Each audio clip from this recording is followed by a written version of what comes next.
Hello and welcome to episode number 195 of the Board Game Barrage podcast. My name is Mark, I am the green tank, and with me, as always, are Kellen, the red tank.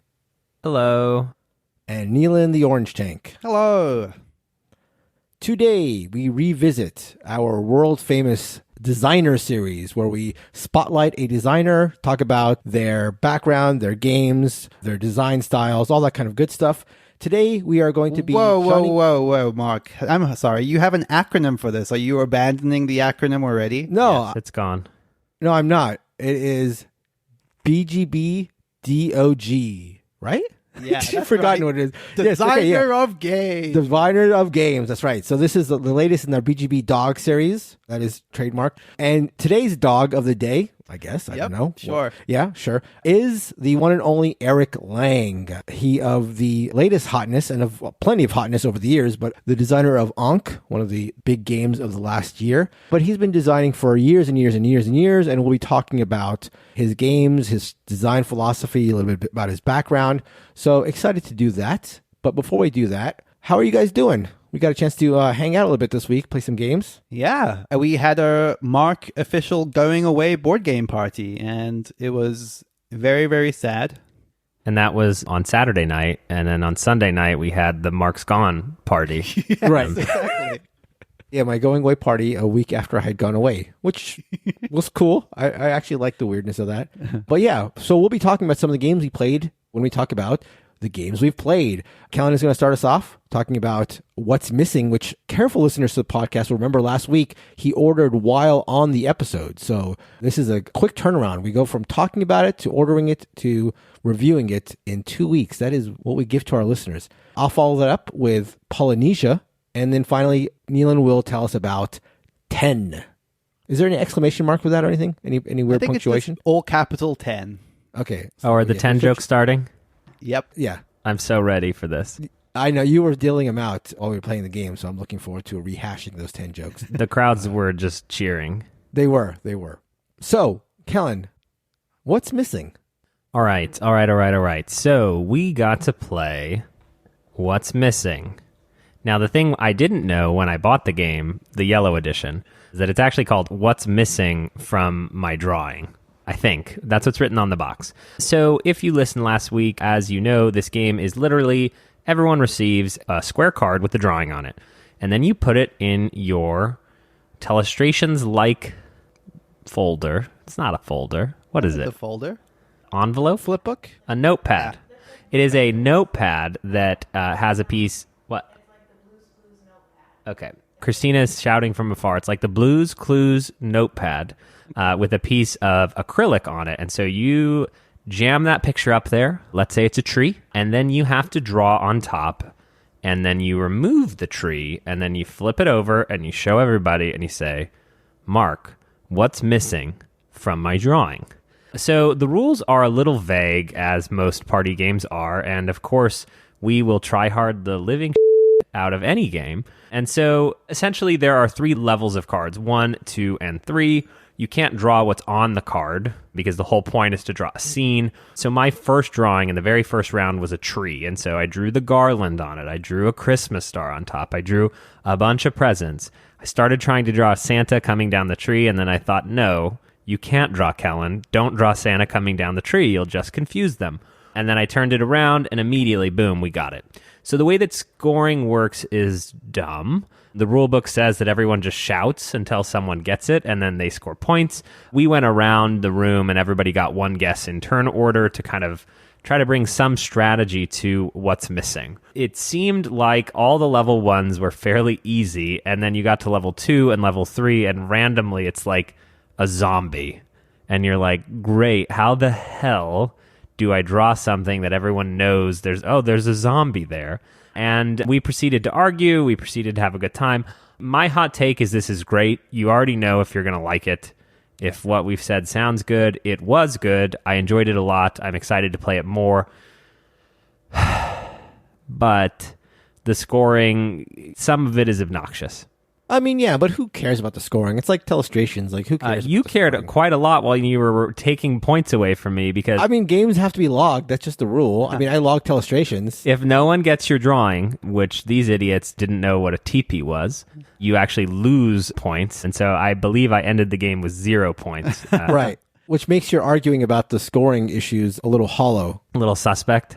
That's right. What I did like about the scoring, which is maybe a little bit even silly to say, considering sounds like we invented a lot of the scoring we did, but like it added kind of this tension where there's like, because you're going around, you're hoping that the two people before you didn't get it. And I actually would almost recommend that you do work it the same way. Like just go clockwise around the table, because then when someone next to you says the wrong thing, you're like excited because it's like, oh my God, this might actually get to me and I might get to guess. But yeah, it's very slight, but I think it's a fun exercise in the same way that Telestrations is. It's a great game. I thought it worked out really well. I'm remembering the clue that was a trumpet, and the first person said, bagpipe? And I'm like, wait a minute, you can see where the notes are coming out up the top. And then the next person said saxophone. And I'm like, no, you can see where the hands are. And then I think, was it Neelan? Did you get trumpet? No, that was my drawing. Oh, yeah. And it was so obviously a trumpet, but it was fun, like, as people keyed in on music and then trying to identify. And I wish some of those skills would have been used to correctly identify my chopsticks, which should have been guessed on the first person. I still don't understand why you only drew one arm coming out of the person holding the chopsticks. You drew one arm, so it's like, well, what's missing has to be about the other arm. Obviously. No one said arm, Mark. I said arm. Oh, I guessed arm. Yes. That was a bad And guess. I also guessed, let the record show, I also guessed trumpet. So okay, Mark, there's a whole scene, right? There's a walk in the back, there's a bowl of rice, there's a guy with one arm. Why would I draw all of these accoutrements if the answer was arm? Arm, Mark? Well, somebody got waves and somebody got gladiator. There's all these weird things coming up. I don't know what it could be. Why not just draw an arm holding the walk? I don't understand. Having the one arm was so conspicuous that it's like, okay, it's got to be related to the arm. Yeah, not the bowl of rice or the walk? If you had him holding the walk in one arm and holding these imaginary chopsticks in the other, that would be a thing. But anyway. It is also really funny when no one gets it to slide your picture back into it and then re-reveal it, and then everybody groans at you like, how the hell did you think we were going to get this? Right. Yeah, so I think that as an SN hype piece, I'm very excited for Purple Edition to come out. More cards. What could you want for what's missing but more cards? So 10 out of 10. We brought you the breaking news. And that is what's missing from my drawing. Neelan and I got a chance to play Polynesia. Polynesia is a game by Pierre Sylvester, he of King is Dead, and also Weersen das Volk. So, two highly regarded games. So, Polynesia is a game about getting your meeples off an island that is going to have a volcanic eruption, thereby killing everybody on the island and on the neighboring islands. So you want to get them far off coast, far into the various islands and archipelagos around the volcano.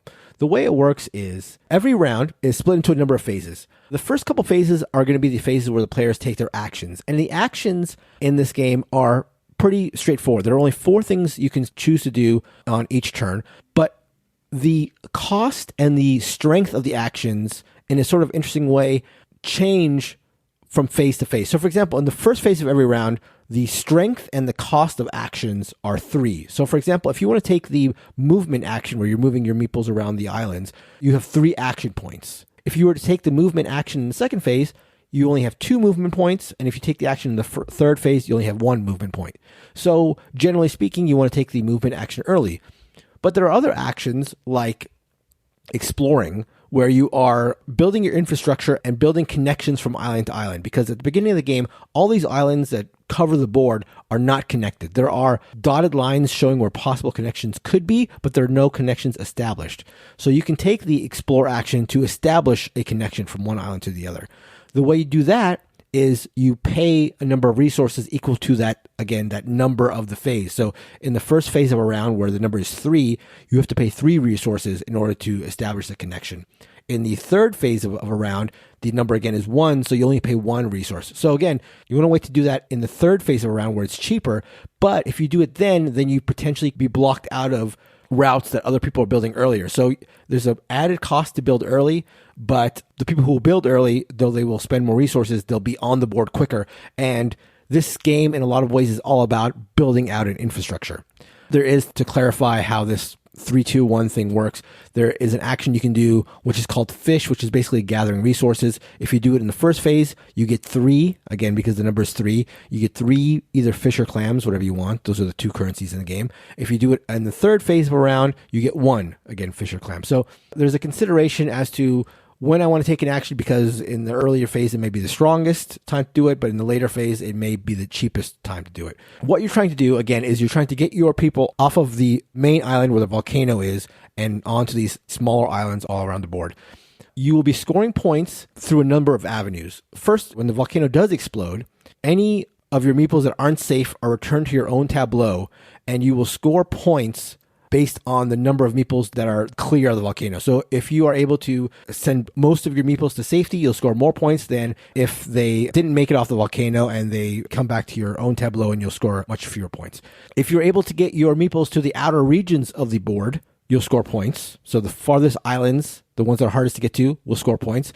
And then at the beginning of every game, you'll be drawing 3 cards, one from an A stack, one from a B stack, one from a C stack, which will be changing how the game works. One will change the end of game scoring, one will change a rule in the game, and then one will change the behavior of these archipelagos. So the archipelagos are specific islands that are together, and you'll be able to do some sort of special scoring based on what you do on these archipelagos and what you do with these mask tokens that appear on the board. So every game has this variability to it. And then speaking of variability, later in the round, after everybody's taken their actions, this is sort of a fun little game timer thing that I really liked. You'll be drawing a cube out of a bag. The bag has 6 red cubes, 3 gray cubes, and 1 black cube.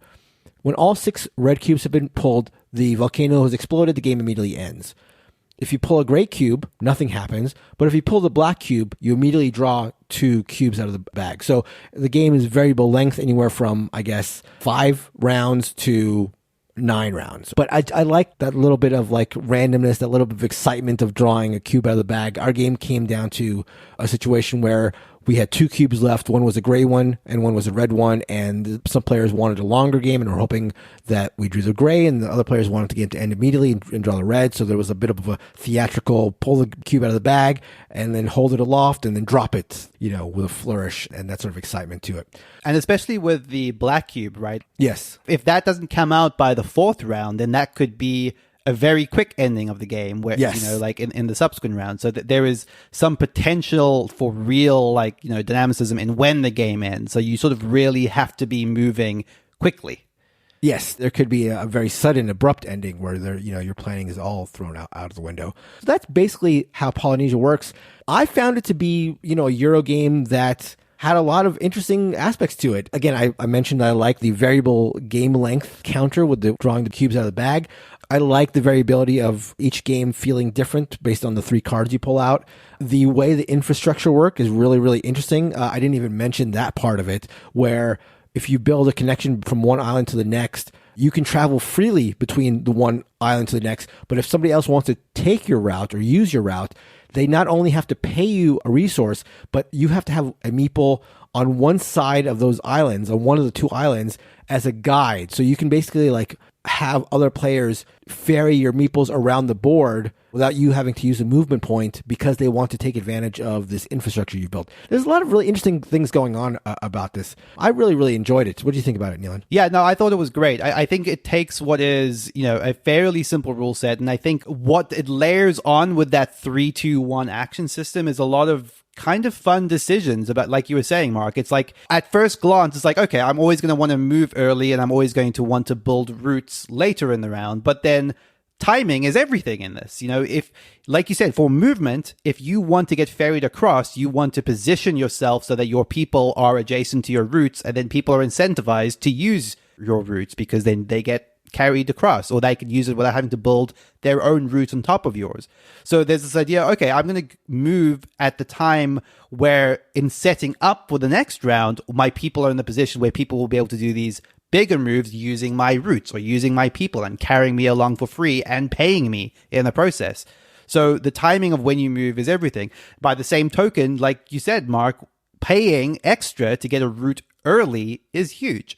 You don't have to be next to a route in order to place it. You can place a route anywhere on the map from the start of the game, which is kind of wild because it allows you to very preemptively set up where you think the focal points of the game are going to be. And a lot of that depends on the random layout of tokens at the start of the game. So you might recognize, oh, this is going to be a hotspot. This archipelago with these masks here, people are going to want to get here. I'm going to place this canoe here and get there.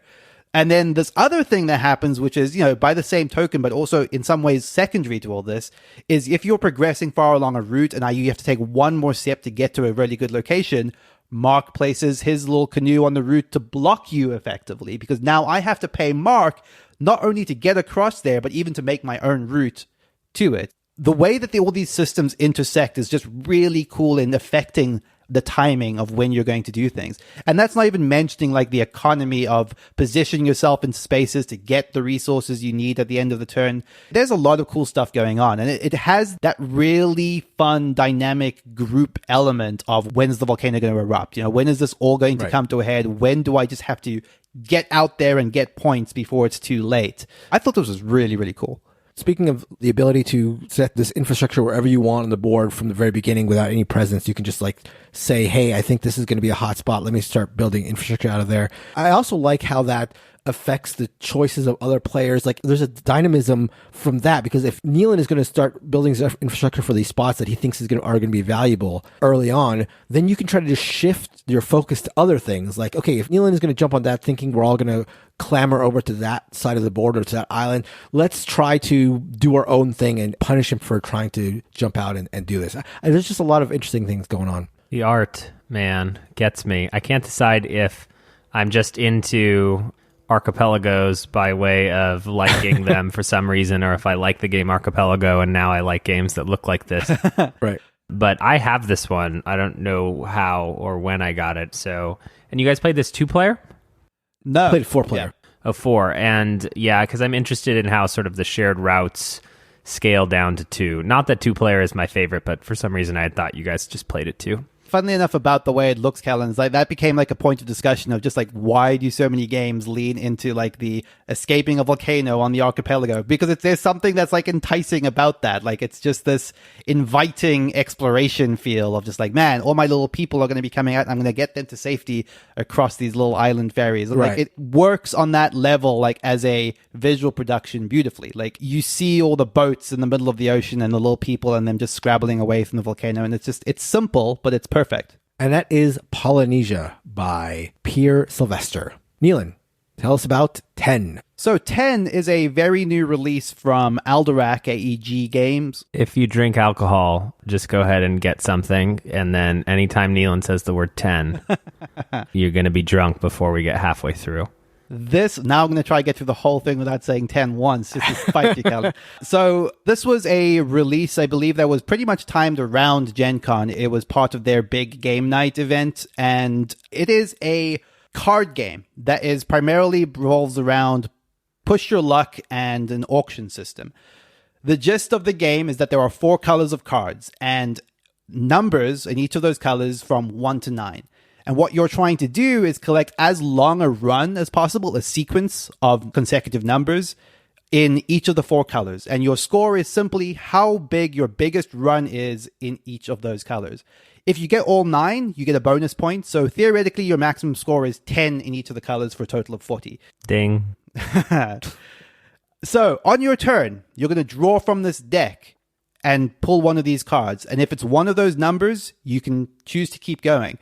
But also in the deck are currency cards, because there's also a currency that you're collecting for the purposes of buying cards when auctions pop up. We'll come back to those auctions in a little bit, but let's talk about how the currency cards work.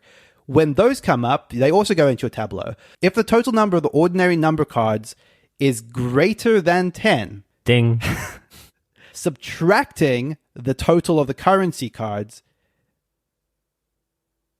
then you're fine. Sorry. No. But if that total, so the total of your number cards minus the total of the currency cards, ever goes above 10, you bust. When you bust, you collect a bust token that's worth 3 of the currency, and you immediately pass the deck to your left. All those cards are lost, and they go to the shared market. The other way you can bust is if the total currency cards go above 10, but that happens less often. The next thing that can happen is anyone's turn can get interrupted when they pull what the third type of card is, which are just wild cards. So they're either wild colors of each of the numbers or wild numbers in each of the color. And whenever one of those gets pulled, you stop the game immediately and you have an auction. It's a once a round auction. So starting left of the current player, everyone bids based on the currency they have in front of them and also by spending cards. So any cards you have previously collected, you can now sell off for 1 currency apiece. And the reason that this is really important is because ordinarily you can't go above 10 of the main currency. So this is one of the only ways other than the bust tokens that you can sort of one up someone in terms of the bid. And you keep doing that. You're collecting cards, you're adding them to your collection. Obviously, as the deck is thinning down, you're realizing, oh man, I have a 2, 3, and a 4, and then a 6 and a 7. I just need that green 5. And those moments where that green 5 becomes available are rare. Like either it goes into someone's collection, or you see the right opportunity for like a wild card of that color or that number to come up, and you have to like commit to having the currency at that time to collect it. Otherwise, you're effectively losing a bunch of points in a game where you're not really getting that many points in the grand scheme of things. So that's the kind of dynamic at work here. It's what do I need most right now to maximize my score as these cards are coming towards me, balanced with that push your luck of how many your cards you're willing to hang on to before you bust and lose all of them. It's a game that maybe even from that description is perhaps a little bit less simple than it ought to be because it has the look and the feel of a very light, no thanks level of sort of light push your luck auction game. But there's a little bit of a layer of complexity. And I actually haven't even gone into some of the nuances of when busts trigger your ability to buy from the market, which is something I didn't even talk about, which is you can also spend currency sometimes on your turn to buy 1 card from the middle of the table. So a lot happening here, a lot more than you might suspect from this level of light game. Not necessarily to the game's favor. I had a lot of fun with this, but I thought it could have been a couple of clicks simpler. Yeah, I also had a lot of fun with it, but as you said, it feels like the kind of game that you should be able to introduce to non-gamers or, family and friends who aren't into the hobby as much as we are, like you can with a game like Push or No Thanks and that kind of like card game thing. But with the rule set being a little bigger, it did make me like shy away from considering a game like of that classification. There is a little bit too much like this, but in this case that. There's a little bit too many exceptions and a little bit too many rules for that. But I enjoyed it for what it was. I think that Push is the best comparison, where you're flipping cards from the top of the deck and crossing your fingers and hoping that it goes well, and the drama of that is real and works well in 10. What's odd is just that you can have a turn where you literally bust on the second card, and other players have turns where they've drawn 7 or 8 cards. And so that variance between those two felt more pronounced than I'm used to seeing even in these light push your luck games, where it was just like, well, my turn's over. And that contrasted with how many rules there were and how long it took to sort of get to the game is odd. With that said, I feel like I really enjoyed the decisions that I was making on any individual turn and going, okay, I'm going to do this, then I'm going to buy that, and it's going to be great. And oh my God, I've got 1 through 9 and no one could see this coming.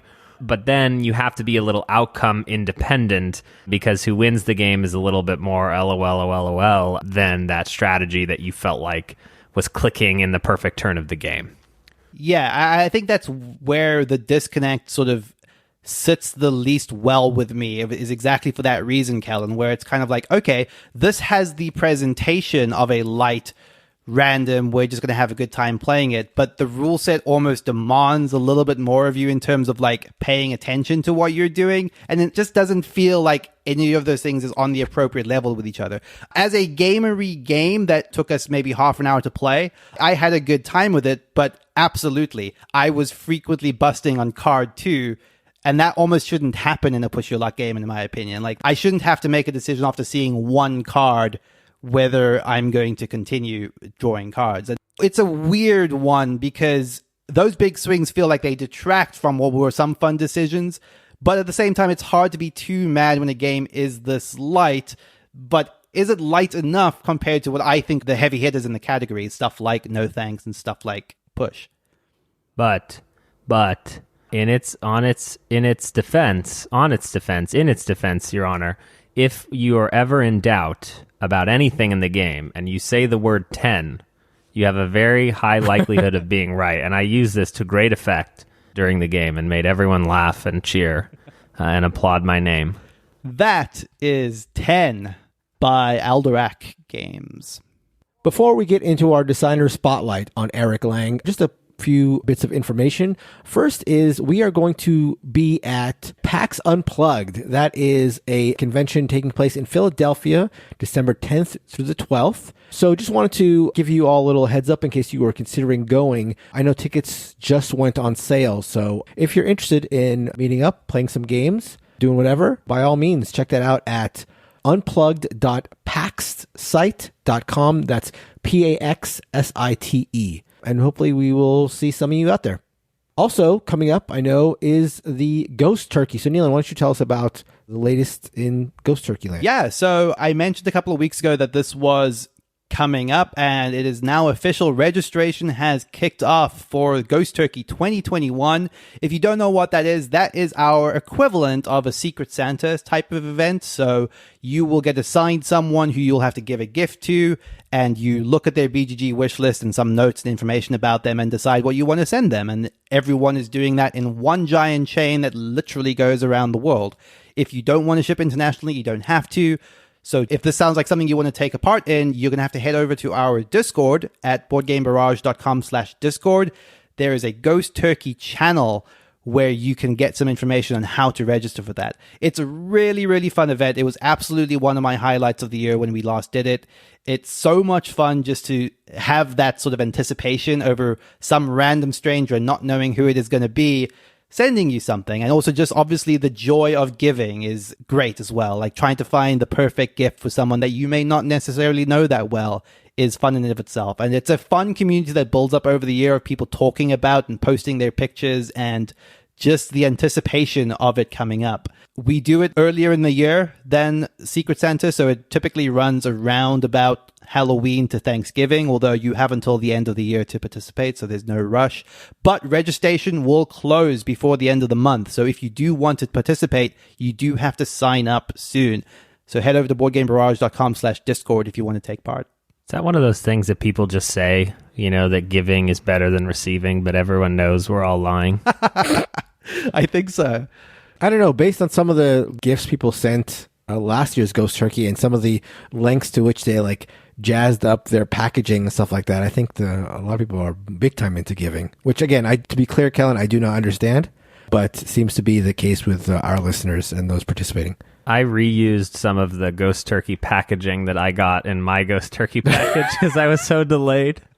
It was it had really nice wrapping paper colors and stuff in the box. And I'm like, ooh, this is perfect. And if you go into the channel, you'll get to see our new Ghost Turkey mascot. Thank you so much to everyone that sent in stuff after our call out a couple of weeks ago. One listener, Jay, was so kind to give us his time and attention and sent us this fantastic, adorable Ghost Turkey logo / mascot that you can see in the Ghost Turkey channel on the Discord. And I love it. It is absolutely awesome. I mean, look, honestly, if you're not even interested in joining the Ghost Turkey thing, that's fine. Go to the Ghost Turkey channel just to see this new mascot we have because Jay's work is awesome. It is absolutely awesome. Yeah, and everyone's response to it has been so incredible to see. So thank you so much, Jay, for that. We really, really appreciate it. All right, so let's get into our feature topic, BGB DOG, Designers of Games. And this episode, we are going to be covering Eric Lang. So, Eric Lang is a Canadian designer. Conveniently, we're recording this on Canadian Thanksgiving, so... That's correct. Look at that. Planned it. Yep. Planned it this way. So thank you, Eric Lang. He was born in Mississauga, which is a town that is, I guess, a suburb or in the outskirts of Toronto. He said that growing up in Toronto and its multiculturalism has affected, in addition to his worldview, the way he designs games. Toronto is renowned for being sort of a melting pot city, so he has cited that as an influence in a lot of his designs and, again, point of view. As far as his game designs, he designed games since he was a kid. He mentions that he started designing at the age of 10 with his, interestingly, German grandmother. So there's that German influence that you might not know thinking he was a Canadian designer, but those Germans in the board games are everywhere. This would be, I guess, takeoffs of games they liked. He would like design alternate rules and stuff like that. The way he describes his games nowadays and what he likes in games is he calls them like ESP games. His favorite types of games are games where you're not so much playing the game as much as you are like being influenced and playing the other player, playing your opponents there. So that ESP, that mental connection, is what he likes in games. And it really shows when he talks about his favorite games of all time. He cites The Resistance, but especially games like Cosmic Encounter. And this one Kellen will like. He is a huge fan of I'm the Boss and is a big fan of Saxon in general. But it's those sort of like, not necessarily confrontational, but games where you are basing your moves and your actions on the opponent. Other big influences besides I'm the Boss and Cosmic, Sid Saxon, speaking of I'm the Boss, is a big influence on him, as well as, and this is a person who influenced a lot of game designers, Richard Garfield. Magic the Gathering was a big influence, as well as Dungeons and Dragons, stuff like that. He has a lot of sort of like eclectic influences from a lot of different aspects. Another thing I found interesting about the way he designs games, when asked if he's like more about a start with the mechanisms and mechanics and work from there into the theme, or start with a theme and integrate mechanisms, he says that it's neither, that he's looking really for the soul of the game. And what he means by that is like, what is the hook of this game? Like, what is going to be the thing about this game that people are going to like? And he sort of like builds out from there. You can sort of envision what he's referring to. So let's talk about his game designs and maybe start with some of the early ones. His first published game, and this sort of shows the Richard Garfield aspect of things, is a game called Mystick from 2000. Unfortunately spelled Mystick. So My Stick is what I first thought it was. But this is a powerful being versus powerful being fighting via magic against each other. It's a game I had not heard about before researching Lang, but it's one that I am now interested in trying out to see if some of that Lang DNA that is more apparent in more recent games, if you can see that in this early design. From that first design, he started doing a lot of freelance work. Some really interesting early designs are a Dragon Ball Z game, which he has called his biggest regret when it comes to designing a game, because I guess Fantasy Flight got the rights to use the Dragon Ball Z IP, and he is admittedly not a big fan of the Dragon Ball Z IP, and neither was his co-designer, Daryl Hardy. And they were also under a time crunch, and he sort of like ended up pushing that game out before they really got a chance to flesh it out. And he regrets it because he's such a fan of IP when it came to his like board game design bucket list. He had a number of different IPs that he wanted to work with, that even though Dragon Ball Z wasn't on his personal list, he was sort of worried about kids who are big Dragon Ball Z fans and they buy this game as a Dragon Ball Z board game, and it sort of like sours them on the board gaming hobby experience. But soon thereafter, he designed a game that I think is sort of the tipping point for where his game designs would go. And that is 2007's Midgard. This is a game that I have not played, but the story behind it is kind of interesting. So he had these ideas cooking in his head about what he wanted in a game. And at the time, he was, again, a freelancer, and he went to Zev, who was at that time the head of Z-Man Games, and said, like, I've got this game that I really am passionate about, and, you know, it's going to be about Norse mythology, and I want to do it, but I want to sort of be in charge of, like, the entire thing, from the design to the production to everything, to advertising and everything. And they were on board. They were fine with it. And so what Midgard is sort of the progenitor to Blood Rage. If you've played Midgard, I guess you will see a lot, and even looking at pictures of it, you can tell that this is a game that Blood Rage would emerge from. One thing that makes Blood Rage different from Midgard, though, is Midgard is a much more Euro. Even though Blood Rage is not like an out-and-out Ameritrash game, Blood Rage does have a lot of Euro aspects. Midgard is even more Euro than Blood Rage. And so in designing this game, he designed a Euro game, but then when it came to the production and the marketing of it, he hired an artist, John Gravato, to do the box cover, because I guess John Gravato is his favorite artist. And so the box cover of Midgard is like this like death metal, like Norse god with fire all around it and a sword, and it's just like this epic, crazy piece of art. And then you play the game, and the game is like a Euro. And he says he thinks it's one of the reasons why the game flopped as much as it did. And he also calls his request and it being granted a time to have a finger in every aspect of the game development a big mistake. He admits that like he should not have been in charge of doing all these things because, having this box cover, he thinks if he had put a dour looking Viking guy on the cover, he thinks the game would have done a lot better. And who knows? But that's just an interesting sort of aspect to his early designs. So from Midgard came a game that we played a couple of years ago and a progenitor to one of our favorite games, Cthulhu Wars, Chaos in the Old World. So again, this is a thing where he's a big fan of Norse mythology, though obviously in this case, these are Warhammer 40K characters rather than Norse characters, but sort of the same feeling. And had these ideas that he started dipping his toe in with Midgard and sort of fleshed out in Chaos in the Old World. Chaos on the Old World is a troops on the map game where each player has highly variable player powers where the players almost play differently. You can tell that it's got a little bit of the Cosmic Encounter vibe to it where all the characters play, just very asymmetrically. Yeah, I think one of the things that's so interesting about Eric Lang is this fascination with IP. And, we haven't gotten to the part of the history, but being involved with Cool Mini or Not and Fantasy Flight Games certainly has like a certain trajectory to it. And for me in my house, like the Warhammer license means nothing. And in fact, it's actually worse than, I guess it doesn't mean nothing. It means something, and that something is bad. And, even through all of that, Chaos in the Old World is amazing.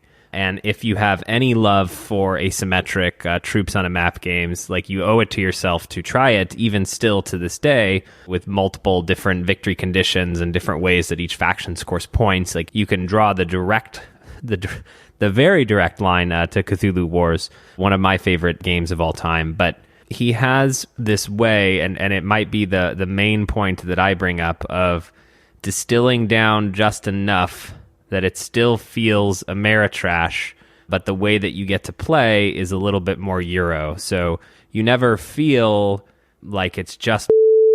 And again, like the true dice chuckers of the world, I don't care for at all. And, these games do use dice, but they use it in just the smartest way or the lightest touch, where some people don't like Eric Lang games because they're too much of that, and then other people don't like them because they don't go far enough. So he's sitting in this like hybrid slot and then waxing and pushing and pulling right there in a way that I think is really powerful and really good for me personally. I think one of the interesting things for me playing Chaos in the Old World when I did, which in some ways is surprising because unlike Kellen, I have a lot of actual love for Warhammer as a license. So knowing that it lays the groundwork for something like Cthulhu Wars, which a game at that time that I really loved a lot, even knowing that and seeing and recognizing that in Chaos in the Old World, there were little twists that I didn't know about, like in terms of the way that each of the factions, their victory condition slightly differs and they have multiple different win conditions that are somewhat unique to them.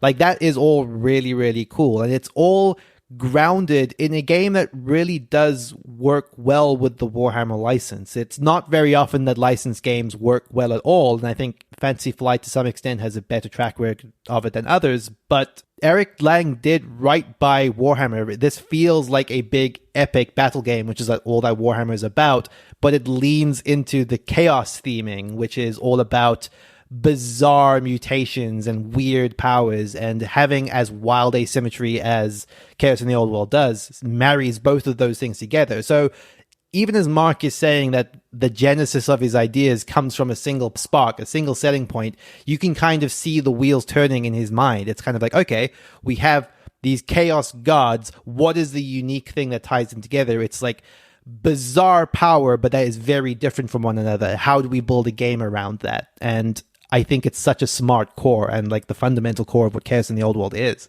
And speaking about like seeing that his passion for the IPs and his interest for the IPs, another thing I found sort of interesting about the way he designs games is he sort of seems to get an idea in his head and then will get obsessed with it, will really sink his teeth into it. It's something that he like can't think about anything else. This sort of manifests in one sort of weird thing about the way he designs games is he doesn't take notes about his game as he's designing them. He says like he says that if he's working on a game that he loves, that he's really into, that he hopes is going to come to fruition, he is so into it that he knows everything about the game just like in his mind. He also said that it's not a way of game designing that he would recommend to anybody else, but it's just interesting that he becomes so obsessed with the design that he works on it in that way. So as he's working on Chaos on the Old World, this is when he's sort of going from his early freelance stage to working, as Kellen mentioned, with a couple companies of note, specifically Fantasy Flight early on and then CMON. This is also when one of his big hits, and Chaos in the Old World, while, critically beloved and a popular game, wasn't necessarily like a huge hit. A game that he would release in a couple of years, Quarriors, I think, is considered one of his early big hits. This is not one that I've played. I know, Neil, and you have played it. Yes. Do you see any of like Eric Lang, what we come to think of Eric Lang design in Quarriors? So what's funny about Quarriors is that I played it a really long time ago, and at that point in time, I had no idea. I didn't know who Eric Lang was, to be quite frank. But what's interesting is rediscovering that later. I just on a whim thought of Quarriors not that long ago when I was having a conversation with Kellen, and then discovered that it was an Eric Lang game. And it's funny because you start to like pick up some of the things that are habitual in his game design. And Quarriors is not exclusively a Lang game. It's co-designed by Mike Elliott, so it's hard to know where the genesis of all of this comes from. But there is this element of building your own sort of unique repertoire of dice in this case. Quarriors is effectively a dice builder, so it builds on the ideas of Dominion and other deck builders. But instead of buying cards, you're buying dice. And then every turn, you pull into your bag, pull out a selection of them and roll them. And that determines the creatures you have for that round and the spells you have. And that idea of building towards something that is unique feels a little bit, it's in that vein of I'm going to have to target what someone else has made as their choice. That sort of element you described earlier, Mark, where he's building a game where you have to play towards what the people at the table are doing, while also like leaning into some ways of like organic asymmetry. Like every time you play Quarriors, you're going to end up with a different selection of creatures and spells that's going to feel different from what everyone else at the table does. And those kind of feel like two ideas that he likes playing around with a lot. Absolutely. And Quarriors, speaking of sort of iteration and his love for IPs, Quarriors, in a couple of years after it was released in 2011, would find a successor in Dice Masters, which came out in 2014. Again, co-designed with Mike Elliott, he of Wyatt Earp fame, one of my favorite games. And this is where he had the sort of the Quarriors idea melded with Marvel IP and I think Teenage Mutant Ninja Turtles and Dungeons and Dragons. So a chance to sort of marry his design with his love for these IPs. And that was another big hit, was Dice Masters. And so then we come to 2015, which was a huge year for Eric Lang. This is when he would have his first mega hit with CMON, a company he would do a lot of work with later. The idea of the genesis of Blood Rage is sort of funny. I mentioned again Midgard as sort of being the predecessor to it, and that's true. But when it came to why he designed Blood Rage, the way he says it is that he looked at the cover of Midgard, this cover that had sort of like hurt Midgard sales with like the crazy metal Viking and all the fire and all the, aggressiveness on the cover. And he just thought to himself like, well, what is that game? Like this game that I was not selling with Midgard, what is that game? And so that became the sort of seed for Blood Rage. It became like the exciting Midgard, the sort of like more aggressive Midgard. And Blood Rage famously was on Kickstarter, was one of the biggest board game Kickstarters of the year, was the first really mega Eric Lang hit with CMON, which would also be the beginning of a trilogy of big box, big production troops on a map game that Lang would do with CMON, which would come to include not only Blood Rage, but Rising Sun a few years later and Ankh, Gods of Egypt, just this year. I backed this 2015. I just went and found the email. Oh, really? Yeah, no, I think the reason that I follow Eric Lang and Rising Sun and Ankh, and, these are some Kickstarters that I still get super excited about, is just following that campaign at the time. And Kickstarter was newer and every update was new minis, new stuff. And I'm just like, it was back when it was actually fun and not just the cash grab that it feels like today. But Blood Rage came out remarkably whole for being a Kickstarter game, where now you have 17 modules and variants and play modes. Blood Rage is still relatively concise with a few optional expansions that, most people don't play with anyway, and like one set of alternate sculpts. But yeah, Blood Rage is great. It's funny because, you know, for all the talks about the box cover throwing off Midgard and being the inspiration for Blood Rage, I stayed away from Blood Rage for a little while because I thought it was, again, a dice chucker. I saw like the name Blood Rage and the fact that it was dudes on a map and the fact that it seemed combat centric. I thought it was going to be a game where it was just like sort of like mindless attack. And I remember finally deciding I wanted to try it and learning the rules for it and just thinking, wow, this is like not the game I thought it was. And this is actually really, really interesting. I remember it being one of the first games that I'd played that had a focus on combat, but where you didn't feel like you were destroyed if you lost a battle. Like you didn't necessarily feel crushed if you lost. And just, I remember it being like a mini revelation in my time, you know, playing board games. I remember that very, very clearly. Yeah, it does this really smart thing where the map doesn't really have geography to it. It's kind of just a couple of areas around a central point. So if you've advanced to a huge position and you lose those troops, you're not set back in terms of distance. Everything can re-enter and be one space away from you within seconds. It's smart in that way, in that it feels almost just like troops exiting and re-entering an arena more than like armies massing along this big map. Exactly, yeah. So then also in 2015, he designed a game that would cause some level of controversy in the board game world. This is XCOM. This is the first time I remember the whole, oh my God, apps and board games, what am I going to do when, you know, apps are no longer viable? When Y2K hits. That's right. And hearing him talk about that and that controversy is sort of interesting because XCOM was always intended to be designed with an app. It wasn't something that was like added as an afterthought. And he never sort of wavered from app integration and never was like shy of marrying the two aspects, both board gaming and apps. I have not played XCOM, but I know you have, Neil, and you are a fan of the game? Yeah, no, I quite like it. I don't love it. XCOM is a weird one for me because this is one where I, you know, not that dissimilar to Warhammer, had a really strong tie to the license. I've been playing some version of XCOM since like the mid-90s in video game form. So when this comes along and is the board game version of a franchise I really love and actually has very close ties to board games. The video game is a very strategic, almost feels like playing a digital board game at times. And a lot of that isn't represented in the board game. You sort of have to do a lot to like win my favor back. I think the thing that XCOM does really well is it genuinely leans into the app integration and delivers in a way that really couldn't exist without the app. The way that it handles the randomization, quote unquote, of events and the way that your actions will affect following turns by splitting your time between this real-time phase and this press your luck dice phase, I think is really, really clever. It's almost like I think I might appreciate this more if it wasn't an XCOM licensed game because I wouldn't have this idea in my head of what an XCOM game should be. But the real-time decision-making mixed with the press your luck nature is so unique. I think it's uniquely frustrating at times, and it's also a hard game to bring out frequently because you often have to go through the tutorial again if you're ever trying to teach it to a new person. So it's hard to ever feel like you're making progress with it unless you're sticking with the same consistent group. But I like it a lot. It's one I still have and don't really plan on getting rid of anytime soon. It's pretty unique.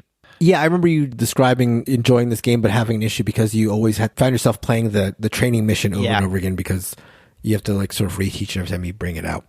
So a couple years after Blood Rage, speaking of games that I have not played, but I believe you guys have, Duelyst. I know you guys have played Duelyst. I'm not really super familiar with it. Is it an online card game sort of thing? Yeah, it's hard to even describe it as a card game, but it is sort of a mixture of a card game plus a tactical RPG where you play out cards onto a board space and then you move those heroes around on the board and fight each other.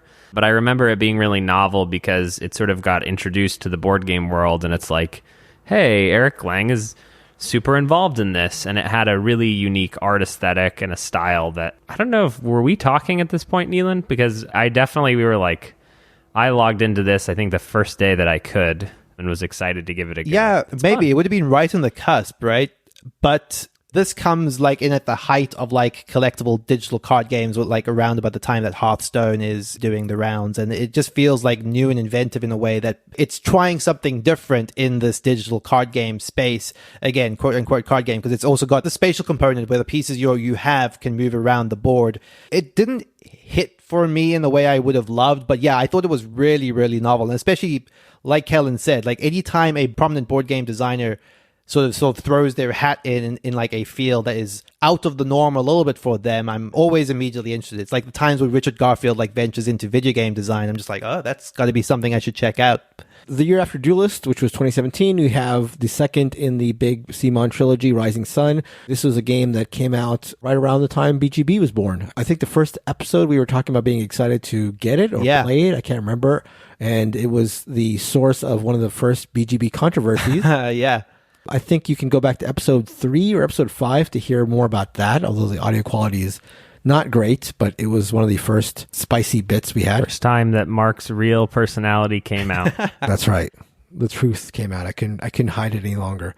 And it was also at this point where Eric Lang went fully away from the freelance to actually becoming CMON's director of game design. So he was sort of like head of their game design department, where he was involved in signing games and signing designers and working with developers, which he did for a couple of years until stepping down last September, to go back to freelance work again.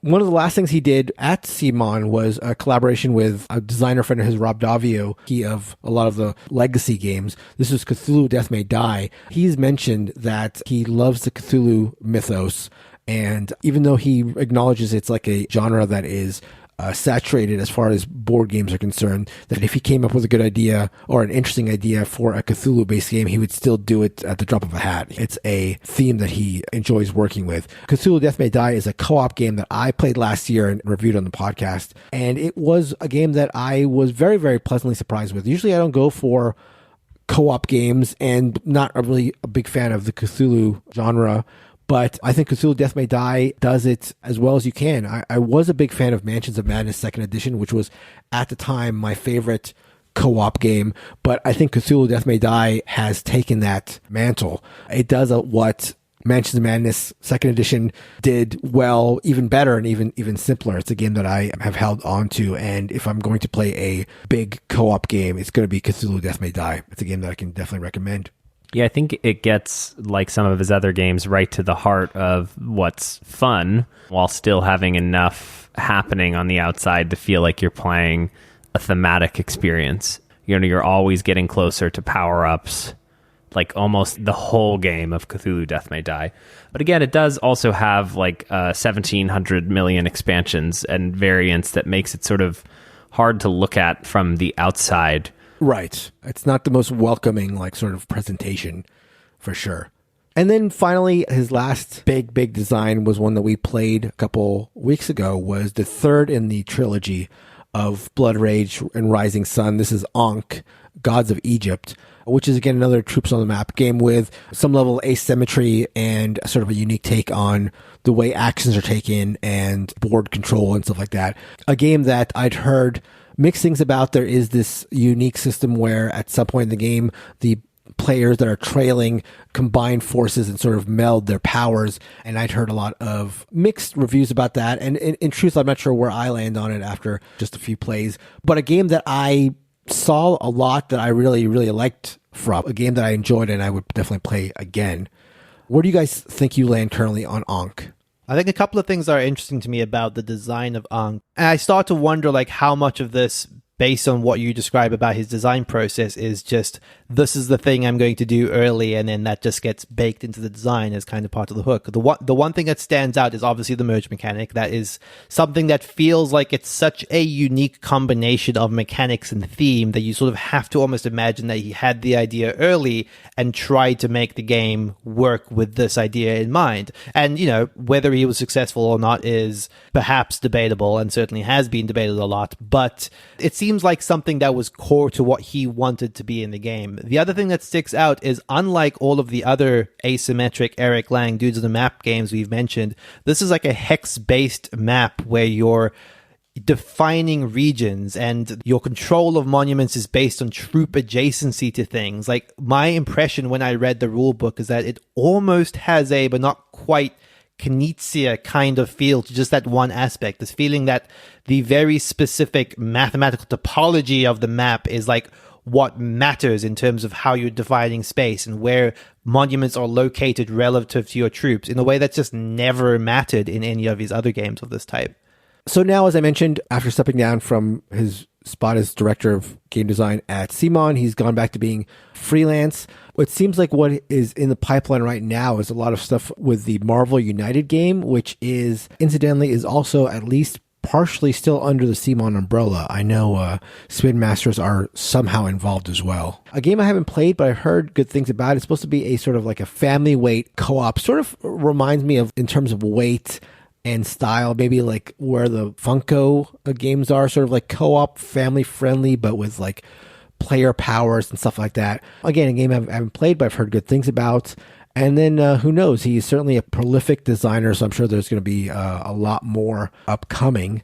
I would say that I wouldn't call him necessarily my favorite designer, but I am always interested in Eric Lang designs, because I think if there's one thing they are consistently is interesting and streamlined and clean, solid designs. So that's certainly something I look forward to whenever I hear a game is being designed by Eric Lang.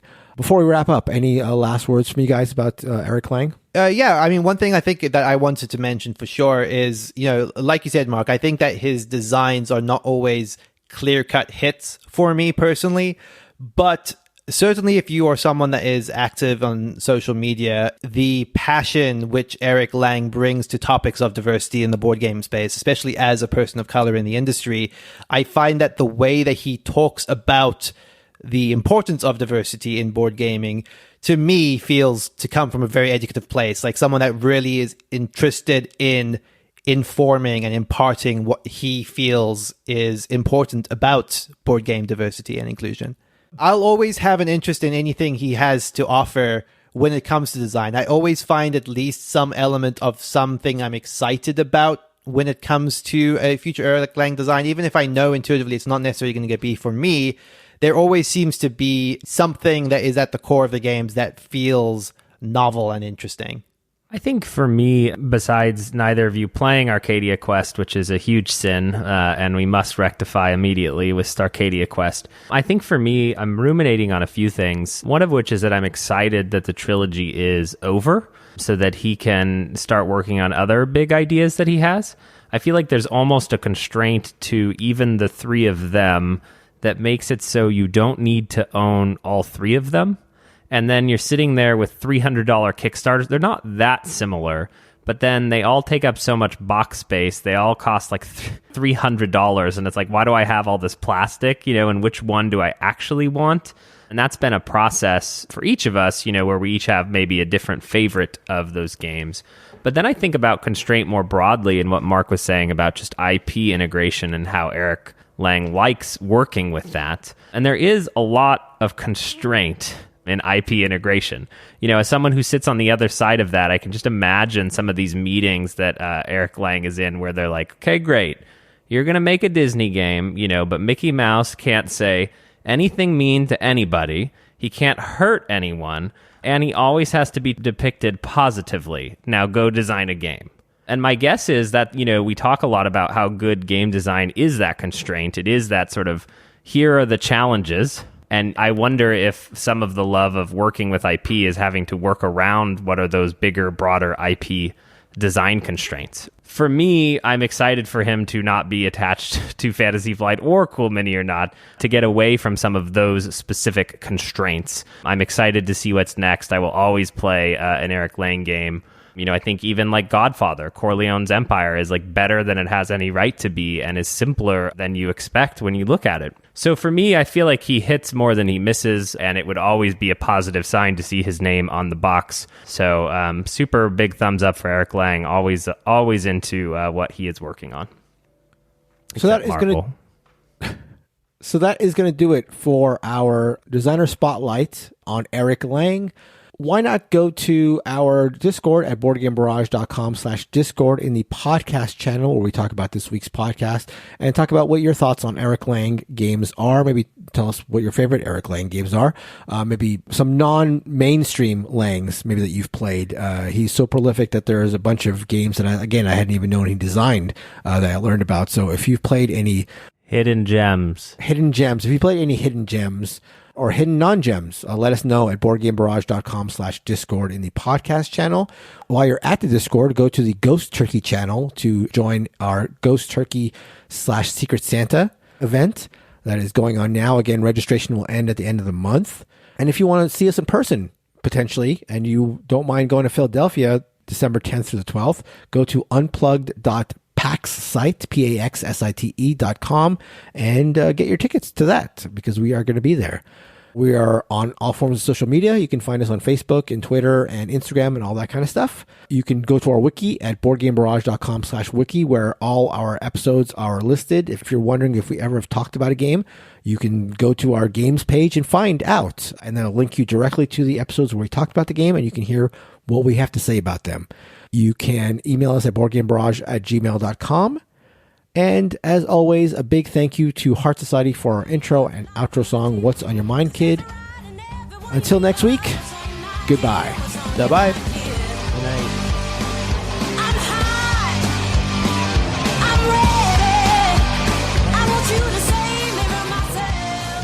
night. Before we start our discussion about Eric Lang, we just a couple. Okay, so it's over. Polynesia is unlike. I'm trying to think now. Christina?